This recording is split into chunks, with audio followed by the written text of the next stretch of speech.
This is an open letter to an overthinker. This is to the mind that never sleeps and the heart that second guesses everything. This is for the soul that is caught up in an endless game of maybes and what ifs. This is for you who can turn a whisper into a wildfire and transform a decision into a debate that no one else is attending. You dissect words like a surgeon, searching for hidden meanings. You replay conversations like an open record and worry about the future that hasn't called for your attention. I know you because I am you. I've stayed awake at 3 a.m. rehearsing my response to a conversation that ended hours ago. I've hesitated on a lot of opportunities because I was held back by my mental committee. I've slept on ideas I never executed because I was still dreaming of a perfect time. I've refused to ask for help, refused to accept help because I was overthinking my helplessness and worrying about my helpers. I've lost time, peace, and even connections because I was busy building mountains out of pebbles. Overthinking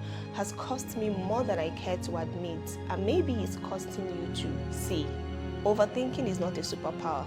It's a thief in disguise. It robs the present to pay the future that might never come. It dresses your fears to look like preparation and presents your anxiety as insight. It keeps us in a neutral position, convincing us that we're being cautious, when in reality, we're just really being scared. There's a difference between planning and overthinking. While planning uses logic to move forward, overthinking uses fear to keep us stuck. Being analytical helps you make wise decisions. Overthinking convinces you that no choice is ever safe. Overthinking is not just exhausting, it is disobedience. When we overthink, we try to control the things God has already asked us to trust Him with. Faith says, God has got this covered. Overthinking says, what if He doesn't have it covered? Stop letting inconsequential things steal your joy. Overthinking gives too much weight to things that don't deserve it. You analyze every text, every tone, every moment, searching for a hidden meaning that probably isn't there. I'm not saying you should take everything at face value, but don't convince yourself that everything has a hidden meaning or a secret interpretation. Some things are just things. A slow reply doesn't mean someone is mad at you. A short conversation doesn't mean the relationship is falling apart. A mistake doesn't mean you're doomed. Stop giving little things big rooms in your heart. Hold loosely to the things that won't matter in the grand scheme of your life. When you're tempted to overthink, ask yourself, what's the worst that can happen? Overthinking will always magnify the worst case scenario. It will show you embarrassment, failure, rejection, but fear aside, what's actually the worst that can happen? Most times, the worst is uncomfortable, not catastrophic.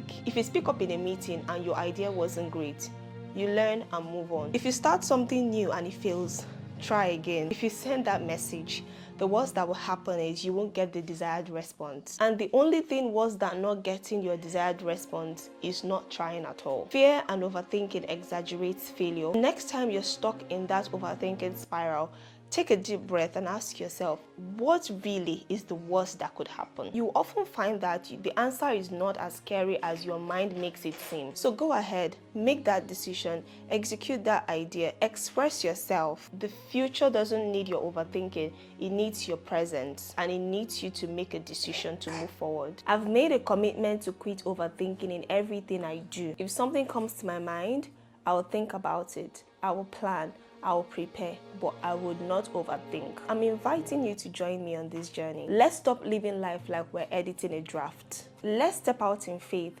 take action, and trust that when we've done our part, God will do His. Yours sincerely, Big Wonder, a recovering overthinker, writing this letter without rereading it 1,000 times.